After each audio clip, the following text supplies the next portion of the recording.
No matter who you are or where you go, heading outside is always worth it. Welcome to Humans Outside, where we're using the Humans Outside 365 Challenge to build a life around spending time in nature while learning from fascinating outdoor-minded guests. I'm Amy Bouchatz. I've let curiosity be my guide as a journalist for 18 years. But life, including my husband's war injuries, had burnt us out. So we moved sight unseen to Alaska to see if a change of scenery and new focus on outdoors was just the shift we needed. Since September 2017, I've spent at least 20 consecutive minutes outside every single day, no matter what, to explore how nature can change my life. Ready to hear from experts and outdoor lovers who make heading into nature just a part of who they are while we work to do the same? Let's go! If getting outside no matter what is new to you or something you're trying to do more of, you might be wondering how to handle going outside on hot days when all you want to do is hide in the air conditioning.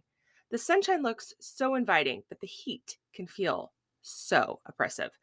And of course, we know there's not just that one kind of hot day. If you've spent any time east of the Mississippi River in the US, you know how sticky and humid it can be. Or if you visit the desert, you know that instead it feels like you're broiling in the sun. That's why we aren't just having one episode on how to dress and get outside safely on hot days. Instead, we've got one episode focusing on getting out in hot and humid, and one, today's episode, dealing with hot and dry. Cassidy Feltenberger lives in Southern California and spends her time playing in hot and dry places like the Mojave Desert, which includes part of Joshua Tree National Park. She holds wilderness first aid and lifeguard certifications, which means she's not just well versed in playing outside in hot and dry, but also in approaching it from a health perspective.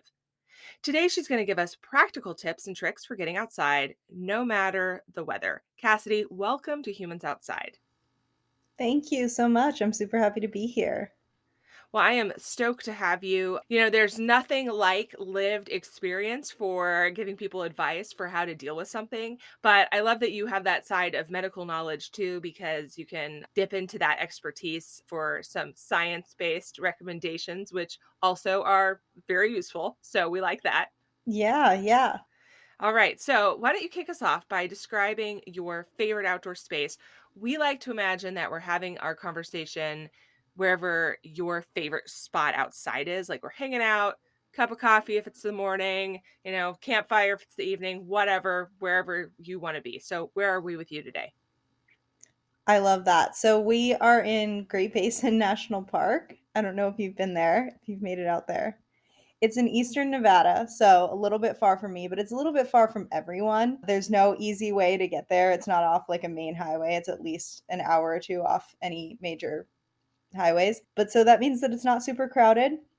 And it's like the area around it is high desert, but then out of nowhere you've got this like 13,000-foot peak, and you've got alpine lakes, and so we're in Great Basin.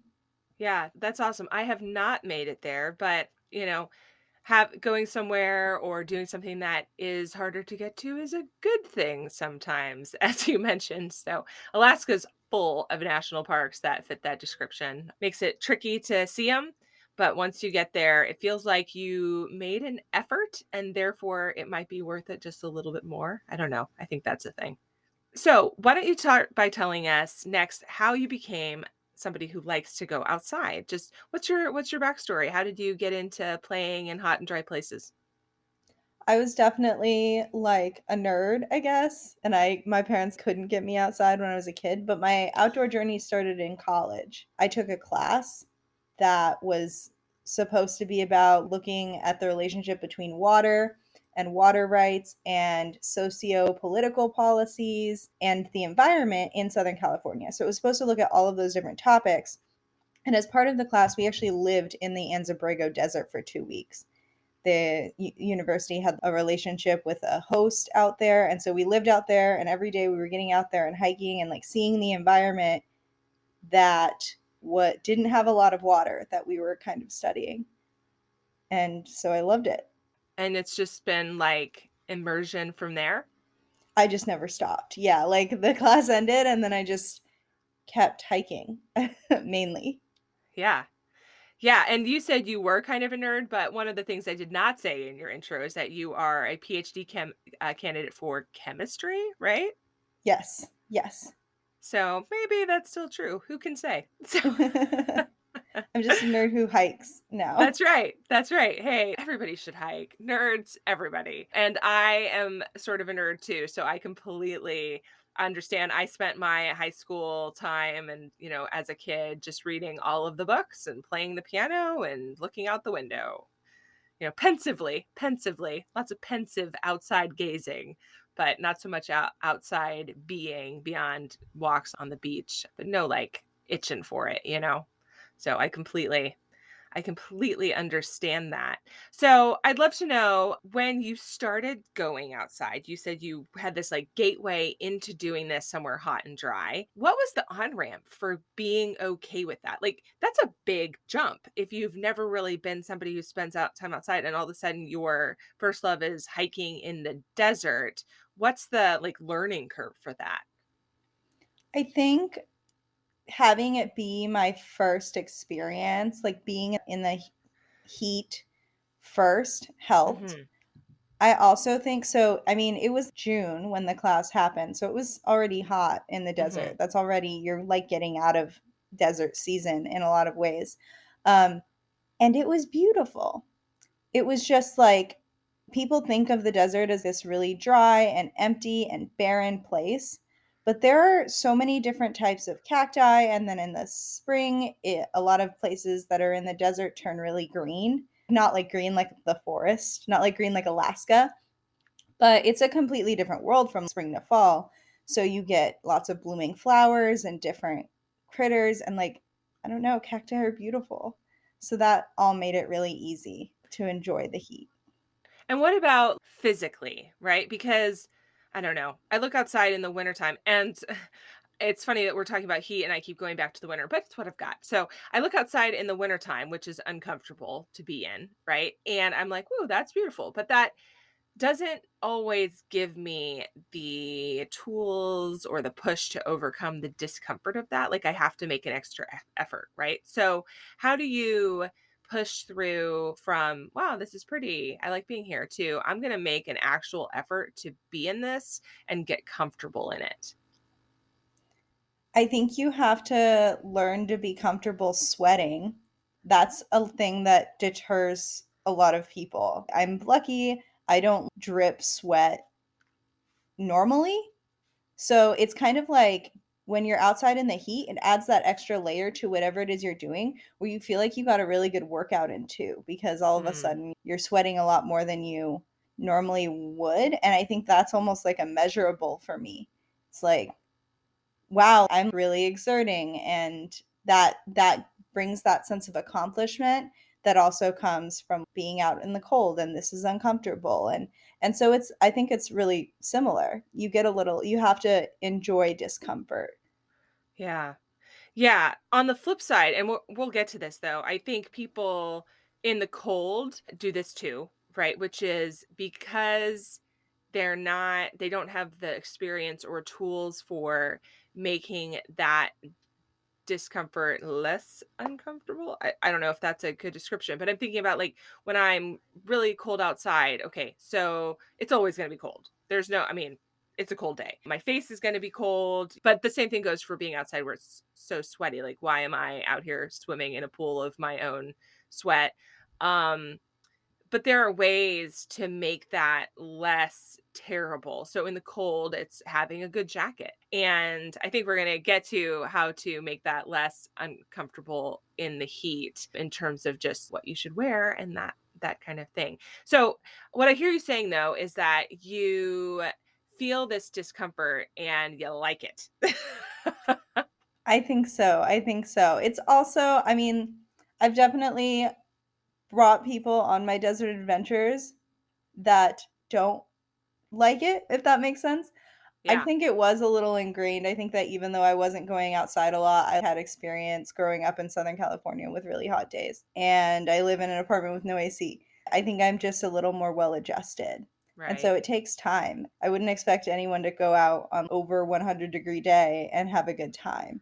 But if you get used to it, Yeah. Yeah, so that I mean, you bring up a really good point, which is that first of all, hot is relative. We talk about this a lot, that weather is relative to your experience in terms of what the temperature feels like and how much you can tolerate it. And so when I talk about Alaska, people are like, "Oh my gosh, I don't know how you deal with that cold." I'm like, "Well, I didn't to start with." Like, I got used to it, and now I can go out for a run or go for a ski on a very cold day. But the same thing goes with heat. So when I was a kid, we would fly from California, where I grew up in Northern California, to Maryland to visit my mom's family and in like July. Oh, it was so hot and it was so sweaty. And I just remember standing in front of my grandparents' freezer with the door open. I was so hot. I also, at one point, I think I turned the AC way down in their house because I was just melting and got really chewed out by my mom because, of course, you're a kid and you don't understand the correlation between temperature in the home and price on the bill. And I had no context for that, right? Because I'm from California. We don't have AC in my house. We never needed it. It's called fog, guys. The fog comes in. That's your air conditioning. So you don't have to worry about heat. But then when I lived in DC, I got used to it and it wasn't as big of a deal. And so, first of all, no judgment for people who don't have that experience of being super hot and then find this very shocking when they experience it for the first time. But you got to know that you can get used to things over time. And on the flip side, being uncomfortable helps you I think, get used to other uncomfortable things in the world because we're always going to experience some sort of discomfort, but also it helps you have a broader, I don't know, acceptance of different things outside. Because if you're a little uncomfortable now, well, next time the bar has moved for what that looks like, and you can have the opportunity to see things you never would have seen. Go to the Great Basin, right? National Right. Park, and see that when you maybe wouldn't have gone all the way out of the way to do that because you knew it was going to be a hot day and so on and so forth. And what I hear you saying is that you get to have an experience out there because of that weather and because of that heat that you wouldn't have had otherwise. Exactly. Yeah. So when we talk about dressing for cold, it's all about layering. You can't totally unlayer in most circumstances, nor do you actually want to be comfortable outside in that heat. At what part does clothing play for you, and what do you wear? That's a good question. So there are different options, there are different considerations that I take into account, like what I'm going to be doing and where I'm going to be doing it. Because you can have hot, dry heat in the shade, and you can have hot, dry heat in the sun, and you can have, I mean, it is a workout just to be standing in hot, dry heat sometimes. And then it's even harder if you're doing something super active. But you're right that it's not always about layering. So, like, one rule that I follow is like it's pretty much never black clothing. You want to have bright colors like white or other pastels, things that are going to reflect light rather than absorb it and like direct it onto your body. Mm. Um, I'm really lucky in that I'm not super sun sensitive, although as I get older, I find that I keep becoming more sun sensitive, and I'm not sure why. Maybe I'm just not outside enough. We old, Um, buddy. We old. I'm I like, I used to get a tan, and now I just either am like white or burn. So didn't realize that happens when you get older. But if you're doing something where it's hot and you don't have shade and you are the type of person that gets a sunburn pretty fast, then I really recommend those white shirts that you can get from REI that they're polyester, and they keep you covered. They have like a UPF factor, and I don't know, some of my friends say they look kind of nerdy, but they keep you covered. They keep you from burning, which is the most important thing, and that's going to preserve the way you feel about your time outside, and it's going to preserve how long you can spend outside because you're wearing this UPF rated cooling white shirt. Right. So, I have like yeah. this visual of what you're talking about, and it corresponds with why your friends are saying that. It's like it's I think we stereotype these sort of long shirts in the heat and those big, really big brimmed hats as overprotective mom move. Like we must keep the sun off of our children. And the truth is there's some truth to that. And it doesn't like, I mean, let's normalize it. Protect your body. Absolutely. So it's I wear that white shirt with my zip off Sahara REI pants, which have the Yeah, you do. same like thing, and then a big bucket hat. All right. I'm gonna hope that you submit a photo of this outfit for us so that we can fully appreciate this. But on the like you love being out there in the desert hiking. So obviously this is working for you or you wouldn't be wearing it. Do we feel like do you ever use the zip off pants? Because I always got questions about the zip off pants. Like, how often are we unzipping these? What is this for like a pant emergency? I actually make fun of my husband. That's literally what I say to him. I actually probably find myself zipping them on more than zipping them off. I guess that doesn't make like not in terms of numbers, right? Because you have to Right. do both. But so a lot of times I'll like leave not having the pants like having them as shorts, Yeah. and then during my activity either find that, oh look, I didn't put sunscreen on, that's my fault, need to cover up, or just find that I need that extra layer of protection, whether it be Mhm. from the sun or plants or whatever. Yeah. Yeah, that's you bring up a really great point because one of the reasons people hike in pants is to protect them from the vegetation, right? Like you find you're getting itchy real fast because you're brushing against bushes or whatever. And I'm thinking specifically about hiking in the forest, but that's still true in the desert for you? Yes, I'm definitely more comfortable if I'm hiking in pants, particularly those because they're designed for hot days. It's not like they're pressing up against you. But Right. there are critters and there are cacti that look harmless, Mm. or critters that don't look so harmless, that just having like a flowy pant can protect you from, because it's Yeah. not pressing directly against your skin. So leggings Yeah. wouldn't do the trick, and having nothing definitely wouldn't do the trick. Yeah, and just like a little pro tip for people who are listening, I also have some pants like that. They are not zip off because I've never felt a need for that here in Alaska, but they I have them for all the days, and the reason that's true is because I can put a close to my body pair of, leggings underneath them, like a base layer, and make them warmer. And so we talk a lot on the show about not like how to reduce the amount of stuff you have to own because one, not great for the planet, but two, more even more like day to day practically, that gets really expensive. And so having a lightweight pair of pants like that, if you're willing to layer them with a pair of like a base layer can take them from just being something you wear on a hot day in the desert to something that you can wear in all sorts of climates and all sorts of hiking situations. Do you have you tried that trick?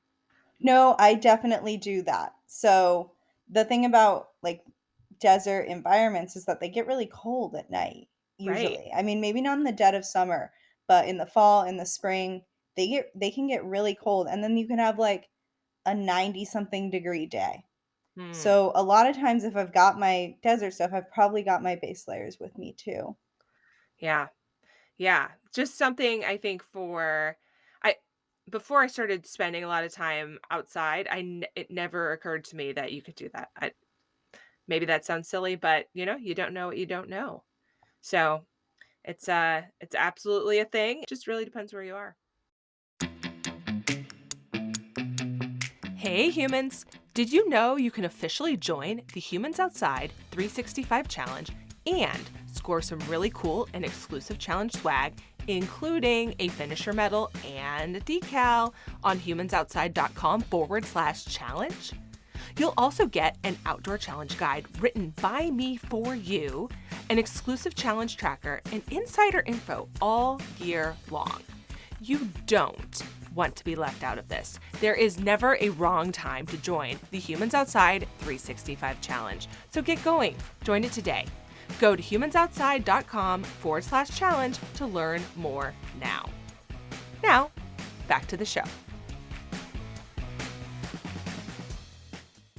So, you mentioned polyester on your clothing, and in we talk a lot about cotton maybe not being the best choice for shirts and pants and that kind of thing because it can keep you wet. Although I understand there are some circumstances where cotton is appropriate in the winter time or in the summertime rather for cooling. Do you ever utilize cotton for that? I wear cotton in the summer, but I don't think of it as like a cooling strategy, I Hmm. guess. It's just that a lot of the clothes are already cotton, so I just wear them kind of. Yeah. But for me, the important thing is having that UPF factor, just like the SPF that we think of with sunscreen. Because until I saw that for the first time, I think it was like 5 or 6 years ago, I was like, whoa, I can burn in my clothes. And Mm. I've actually experienced it since then, where I had a burn and then another burn that was less severe, but through my clothes. So then I was like, okay, this is serious. So a lot of times I think you'll find that on the polyester. And then the other one that I was thinking is the merino wool. So we think of that as our base layer. We think of that as like winter time, Mhm. but it actually can still protect you really well in the summer. They make wool clothes that are designed for summer, and they do the same thing that they do in the winter, which is get water off you. So it's wicking away your sweat. It's designed to not let you overheat. I have my base layer still in the summer a lot of the time, Yeah. and they don't smell. Like Ah. you can hike all Ah. day in that and then take it off and it won't smell for like days. Yeah. So, A miracle because that, of course, is another part of being hot is that everyone's sweaty and sort of gross, and stinky. And I can testify because I got 2 little dudes here, and they do not smell good. So they do not smell good at all. And so we try to limit the number of things. But yeah, I think we don't think about our recreational gear in terms of in terms of there might be one that smell like is apt to smell worse than the other. We think about it in terms of just use, right? Like this is going to stink. But going back to the burning, so I want to dip a little bit into your wilderness first aid experience here. Okay, we think about burning as skin cancer risk. We think about it as it's like not comfortable. What are the other risks to that from a I'm out having an adventure in the desert perspective? I'm thinking overheating or, things like that that can become more of a risk factor if you're not paying attention to a sunburn situation. sunburns, like the type that I'm talking about, thankfully, and the type that a lot of people are talking about are just like that red skin, it's warm to the touch, and if it's really bad, it peels. And if it's not really bad, then it's fine. You put some lotion or something on it and it's okay. But you can burn even deeper than that and really damage the skin and get like just really bad burns that do worse than peel or like blister or whatever. If you have second-degree burns over a really big portion of your body or even just this regular sunburn over your entire body, that can be dangerous for your life, which Right. people don't realize. And the more I learn about sunburns, the more scared I get every time I get one. Like, it's like, "Oh, I didn't even know that Mm, this can be that bad or hurt me," but so I just try to avoid them. But yeah. we had some deaths here in California that no one could figure out what happened to this family and their dog. Hmm. Yeah, I was thinking Um, about that just now. Yeah. yeah, and it was crazy, like, they thought it was a lightning strike, they thought it was toxic water, and the cause of death was determined to be heat for the entire family and their dog, I guess within minutes of each other Oh. because the temperatures went up and They didn't have water, they didn't have shade, and they were exposed, right? It's still exposure, it's heat exposure. So, I guess a lot of times what happens is you're out there, you're sweating, you're having a good time, and then or it's hard, right? You're a little Mm. uncomfortable, but it's hard when you become a little bit more uncomfortable to then recognize, "Whoa, I'm experiencing symptoms of heat exhaustion," and then the next is heat stroke, and then that can be deadly. Mhm. Mhm. So that's obviously a very extreme example. So I what I don't want people to hear is like, "Oh my god, we have to stay inside because this family literally died." We weren't there. We don't know like the genesis of that happening. Just know the cause of death is determined as that. But what you're really saying is be prepared and think through what you're putting yourself into and how your body is reacting and give yourself the tools for that. And so we've been talking about clothing, and that being one of those tools. And I have no idea what this family was wearing, but maybe they just got too hot. Maybe they weren't dressed for that. Maybe they didn't have a closet that was designed to think about this beforehand. But you also mentioned water and hydration and that kind of thing. So I'm wondering, we hear people say, gotta drink water. And I'm like, I drink so much water. I'm basically floating down the street all the time. So I'm really on that train. But what are some ways to maybe force yourself to do that a little bit, maybe make it more palatable, hydration aids, that kind of thing? And is there any sort of snacks or not like thinking not drinking, right, that aid with this? So, I don't know, salty snacks, that kind of thing. What do you personally like and what have you seen recommended through your training?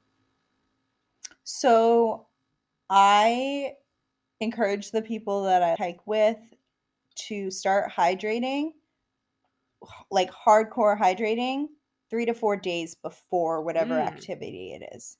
Mhm. So, that means, like, actively so even if you drink a lot of water, that means I'm actively thinking about my water intake, and I'm trying to drink more than I would usually to, like, saturate my whole body with water. That also means that I cut down on, like, super salty things right before as well.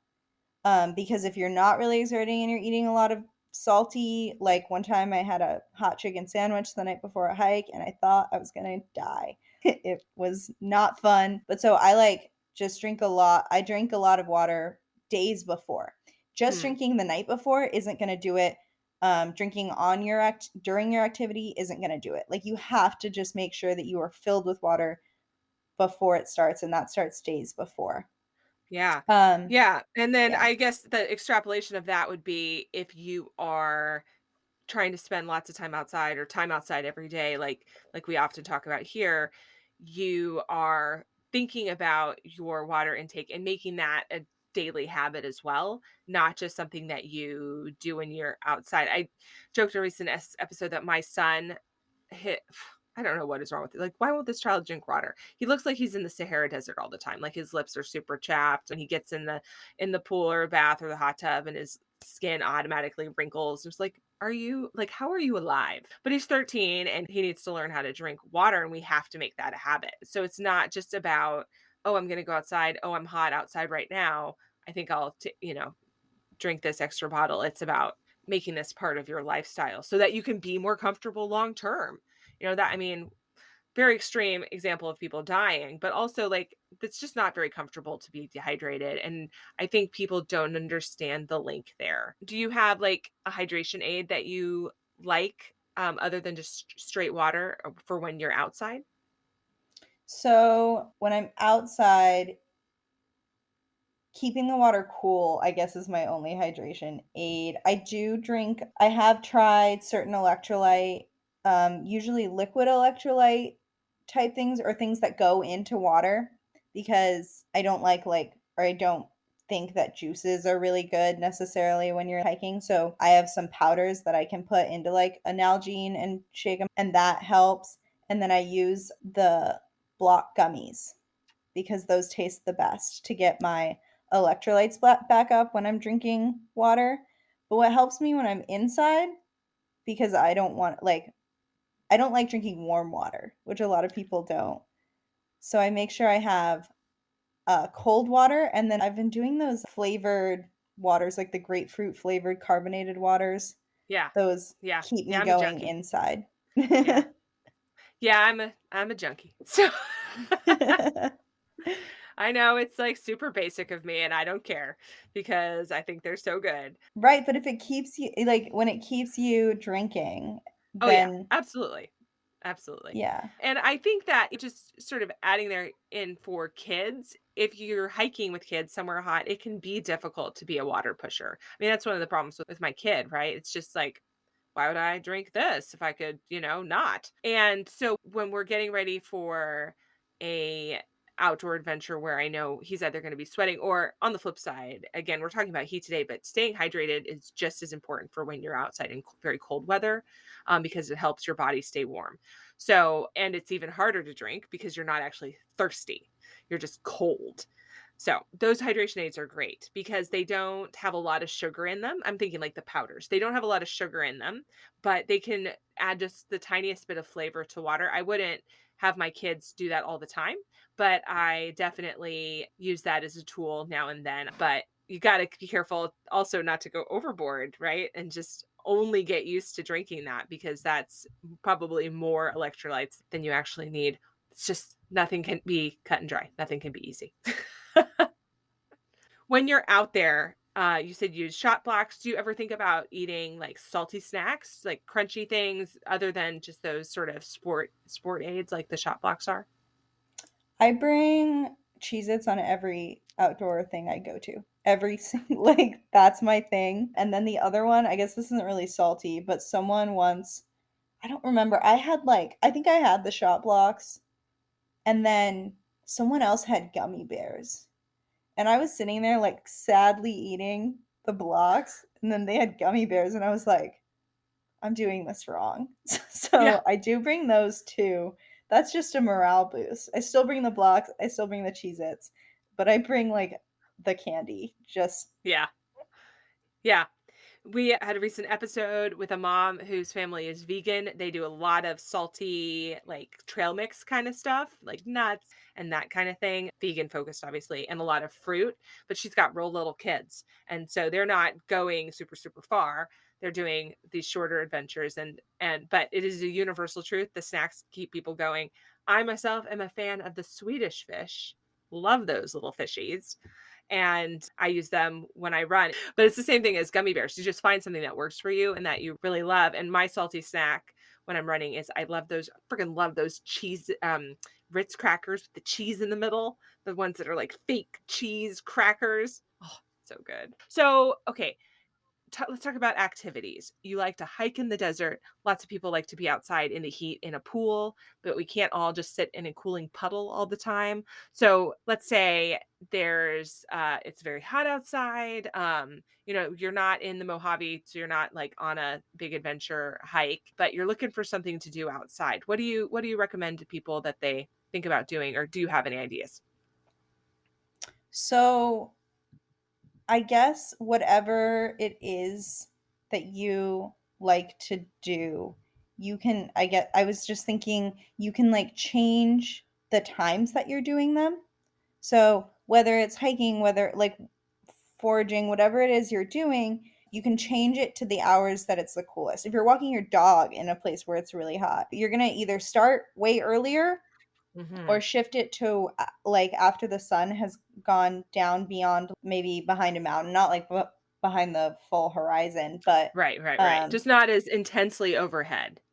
right, right. And that's kind of cool because you're like shifting back to what your ancestors kind of did, at least in Southern California, right? That's what Native Right. Americans here were doing.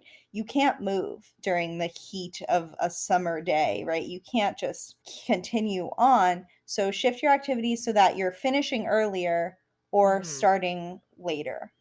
Yeah, it's being very intentional about how you're thinking about things and about how you're thinking about your timing. It would be wonderful if we all lived and played in somewhere with perfect ideal weather all the time. And those places do exist. That's great. But most of us don't. And so even if heat isn't something that you're actively looking for, like you search that out, you love going to the desert, but some people that's just where they live and they want to become more outdoorsy, but this is standing in their way. And so this time shifting idea is a very practical way just to maybe flip the way you're thinking about what it is you're doing and see, is there a way that I can reorganize my schedule a little bit to make this possible while not baking? Right, right. The other thing that really like try to do is get to higher elevations. It's colder up there, even in the summertime. It is colder, and Mhm. deserts have mountains. That's something that I think people a lot of times forget because you see, but deserts have mountains and they're big, and they're 10 degrees cooler on top, maybe more. Yeah. Yeah. No, that's a really good reminder because you're right, people don't think about those things. I mean, even thinking about somewhere like Hawaii, right? You think about it as being warm and very tropical. Even Hawaii has mountains that are not tropical up top and cold. And I know that because I went there. But to your point, it was a lot cooler there and it didn't really take us very long to get up there. It just took making the effort to be intentional about doing that. And so much of going outside comfortably comes down to being to that intentionality. You know, sourcing, owning, using the right gear that lends itself to being comfortable. I say right in that it is the best for that situation, not in that there's not a wide array of versions of that. I think we can say the right gear, and that sounds like something that should be very expensive and unattainable. Not so. And then it's thinking about your timing in terms of when you're doing things so that you are putting yourself in a circumstance that is going to be less difficult to deal with than others. The thing about cold is that it's always cold. There's really never a time that's more or less cold in a given day in the wintertime in a lot of places. Um, in the summer, that's not as true. The temperature does fluctuate throughout the day in most locations. And so you can, I don't want to say pick your poison, but almost. Can you give us 3 or 4 tips for making the most out of spending time outside in the heat? You've mentioned, of course, going outside, picking your time of day wisely. What else? So I guess, okay, this is a trick that I've learned that I don't always follow and I should, but it is so like sunscreen, Hmm. when you put it on naked. Cover every single inch because then you won't ever miss a spot and put it on 15 minutes before. It takes sunburns hours to develop.